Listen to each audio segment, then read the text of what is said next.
নমস্কার, people's voice নিউজে আপনাদের সবাইকে স্বাগত। একই কথা আর একবার বললেন মুখ্যমন্ত্রী। আজ শিলিগুড়ি যাওয়ার আগে কলকাতা বিমানবন্দরে মুখ্যমন্ত্রী বললেন যে আমরা কিন্তু চাকরি নিইনি। আগে চলুন মুখ্যমন্ত্রী ঠিক কি বললেন কলকাতা বিমানবন্দরে দাঁড়িয়ে আপনারা শুনে নিন।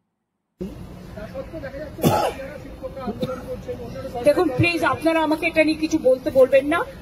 আমার যথেষ্ট সিম্প্যাথি ওদের প্রতি আছে, ছিল এবং থাকবে। কিন্তু আপনাদের একটা জিনিস মানতে হবে, আমি তো মিটিং করে বলেছিলাম আমরা রিভিউ করব। কোর্টের ব্যাপারে আমাদের আইন মেনে চলতে হয়, একটা বাধ্যবাধকতা থাকে, এটা সবাইকে বুঝতে হবে। এবং আমাদের দিক থেকে আমরা রিভিউ পিটিশন করেছি। যদি রিভিউ পিটিশন অ্যালাউ করে ভালো কথা। আমরা চাইব, আমাদের আইনজীবীরা চাইবেন তাদের মতো যাতে ওদের চাকরি থাকে। কিন্তু সেখানে কোর্ট যদি কোনো ডিসিশন নেয় তাহলে আমি বলতে পারি না যে আমি মানব না, কারণ কোর্টের ডিসিশন মানতে আমরা বাধ্য। কিন্তু সেক্ষেত্রে এখনো পর্যন্ত কারো মাইনে বন্ধ হয়নি। এমনকি গ্রুপ সি গ্রুপ টি যারা টাকা পাবে না তাদের জন্য একটা স্কিম করে টাকা দেওয়া হচ্ছে। তার উপরে আমি জানি না, আমার একটা জিনিস খুব খারাপ লাগে, যারা ওস্কাচ্ছে তারাই কিন্তু মামলাটা করেছে ওদের বিরুদ্ধে। চাকরিগুলো কিন্তু আমাদের জন্য যায়নি। চাকরিগুলো যাদের যাবার পথে দাঁড়িয়েছে সেটার জন্য দায়ী যারা, আমি তাদের বলবো এটা না করলেই পারতেন। যারা চাকরি খেয়েছেন তারাই যদি আজকে নাটের গুরুরা যদি আজকে তাদের স্বার্থ রক্ষার গুরু হয়ে যায়, সেখানে আমার আপত্তি আছে। শুনলেন মুখ্যমন্ত্রীর কথা। মুখ্যমন্ত্রী এটা বারবার করে একই কথা বলে যাচ্ছেন। তাহলে চাকরিটা নিল কারা? যারা মামলা করলো তারা।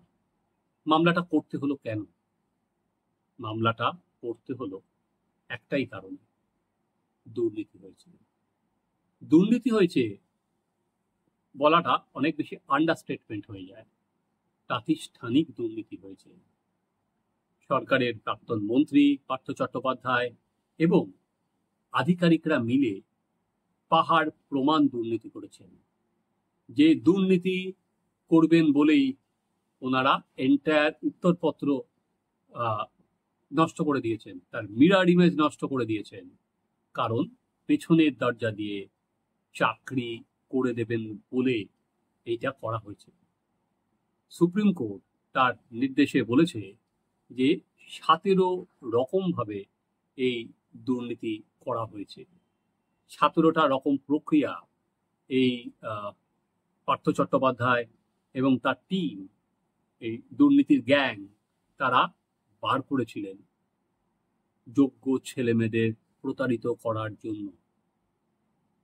একদিকে দুর্নীতি হবে এবং সেই দুর্নীতির বিরুদ্ধে কেউ মামলা করতে পারবে না, তাহলে কি সেটাই বলতে চাইছেন রাজ্যের প্রশাসনিক প্রধান?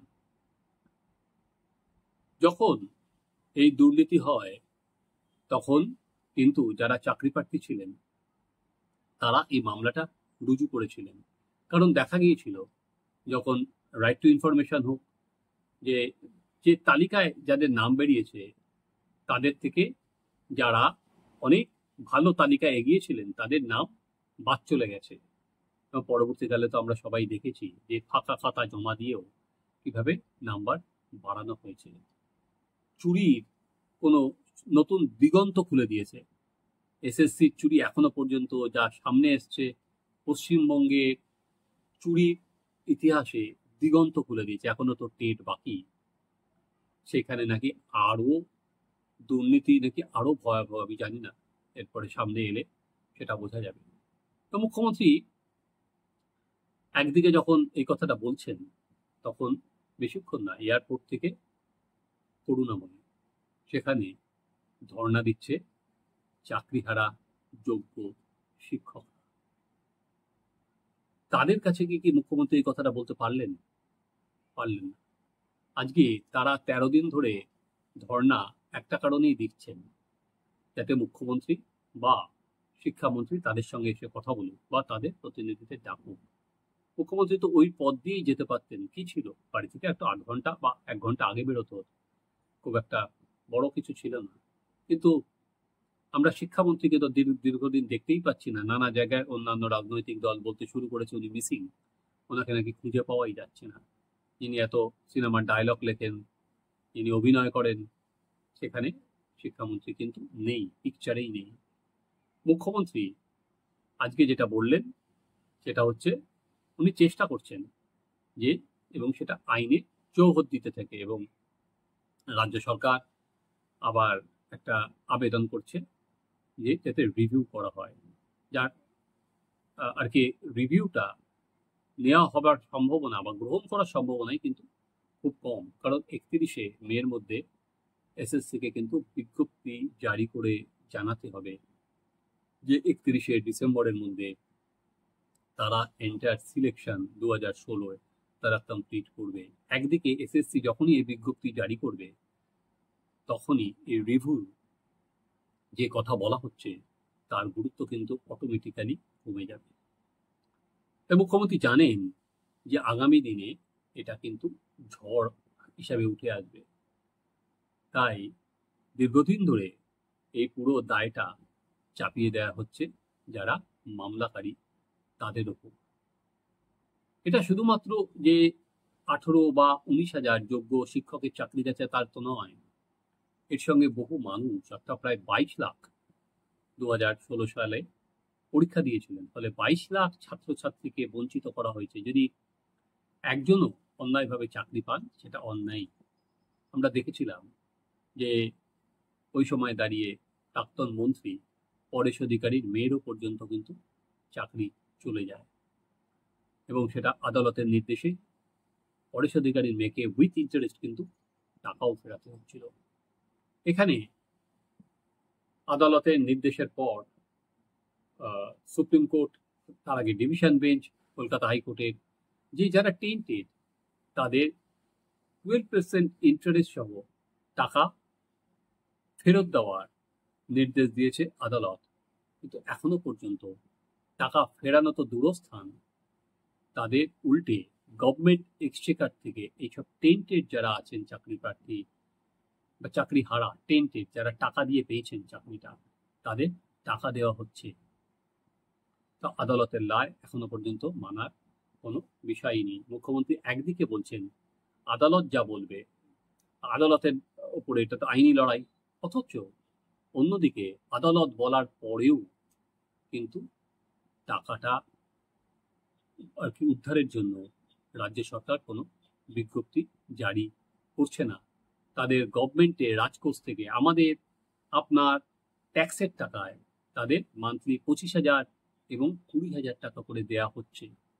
প্রশ্ন এটাই, তাদের টাকাটা দেওয়া হবে কেন? একদিকে যে বেতনের যে পোর্টাল, সেই পোর্টাল থেকে কিন্তু এদের নাম কেটে গেছে, তাই তারা আর বেতন পাবেন না, কারণ আদালতের নির্দেশ অনুযায়ী এদের পোর্টাল থেকে নাম বাদ দেওয়া হয়েছে টেন্টেড ধরে নিয়ে। কিন্তু এদের তালিকা কিন্তু রাজ্য সরকার বার করছে না কিছুতেই, কারণ জানে বার করলে আরো বিপদ বাড়বে। কারণ এরা একবার টাকা দিয়ে চাকরি পেয়েছিলেন, এবার কাদের টাকা দিয়েছিলেন এরা সব মুখ খুলতে শুরু করবেন। টাকা কারা নিয়েছে? তৃণমূলের নেতারা নিয়েছে। ইতিমধ্যে আমরা যখন এই প্রতিবেদন করছি, তখন নর্থ বেঙ্গলে এক তৃণমূলের যুব নেতাকে ইডি জিজ্ঞাসাবাদ করছে। তাই তৃণমূলের জেলার বহু নেতা জড়িত সেখানে, কি প্রাথমিকে, এই এসএসসিতে বহু নেতা জড়িত। এবং এই যে ছেলে বা মেয়েরা টাকা দিয়ে চাকরি পেয়েছেন, এবার তাদের যদি 12% সুদসহ বেতনটা ফেরাতে হয়, তাহলে তারা কোথা থেকে ফেরাবেন? কারণ একবার তো ঘটি বাটি বিক্রি করে তাই চাকরিটা পেয়েছেন, এবার তো ঘটি বাটিটাও আর নেই। ফলে যাদের দালালদের হোক, তৃণমূল নেতাদের হোক, তাদের বাড়ির সামনে একটা হামলা হওয়ার কিন্তু প্রভূত সম্ভাবনা আছে। সেটাই আটকানোর চেষ্টা হচ্ছে সরকারি স্তর থেকে।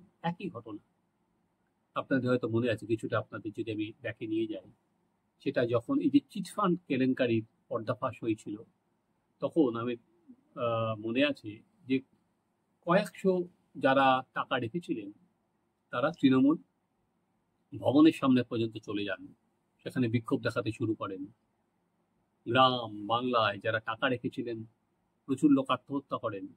তার সঙ্গে যারা দালাল, যারা এই টাকাগুলো তুলেছিলেন, তুলে বিভিন্ন এজেন্ট আর কি বিভিন্ন চিটফান্ড কোম্পানিতে পৌঁছে দিয়েছিলেন, তাদের ওপর মানুষ চড়াও হয়।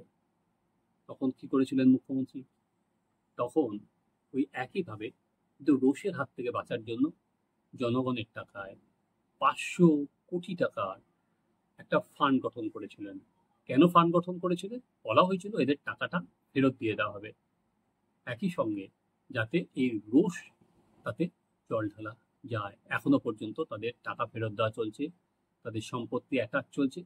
আমি বলতে চাইছি মানসিকতার দিক থেকে এক মানসিকতা হচ্ছে সরকারি, যে যারা দুর্নীতিগ্রস্ত আছে তাদের বিরুদ্ধে কোনো পদক্ষেপ না নেওয়া, তাদের আইনের শাসনের আওতায় না আনা। উল্টে যারা যোগ্য শিক্ষক তাদের উল্টে যখন যারা ধর্ণা দিচ্ছেন, আজকে ধর্ণার 13 দিন, উল্টে তাদের এই ধর্ণাকে বলা হচ্ছে নাটক, তাদের ওপর চাপ সৃষ্টি করা হচ্ছে, তাদের পুলিশ দিয়ে ডাকা হচ্ছে 17 জন শিক্ষককে যে তারা সরকারি সম্পত্তি ভাঙচুর করেছেন।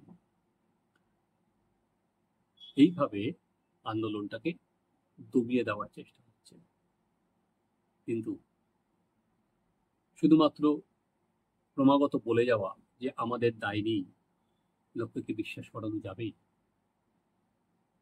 আমার মনে হয় একেবারেই বিশ্বাস করানো যাবে না। কারণ যারা ভুক্তভোগী, যারা চাকরিটা হারিয়েছেন, তারা নিজেরাই বলছেন এই দুর্নীতি সরকারে, এই দুর্নীতি শাসক দলে তাদের জন্যই আজকে তাদের চাকরি গেছে। তারা অন্য কাউকে দোষারোপ করছেন না। যে যাদের চাকরি চলে গেল তারা যেখানে বলছেন যে এই দুর্নীতির দায়িত্ব সম্পূর্ণভাবে রাজ্য সরকারের, তাহলে রাজ্য সরকারের প্রধান অন্য কথা বলিয়ে কাকে বিশ্বাস করাতে চাইছেন? যখন মরুভূমিতে ঝড় উঠে আর কি নিজেকে বাঁচানোর জন্য যদি বালিতে মুখটা গুঁজে থাকি, তাহলে ঝড় থেকে বাঁচা যায়? বাঁচা যায় না।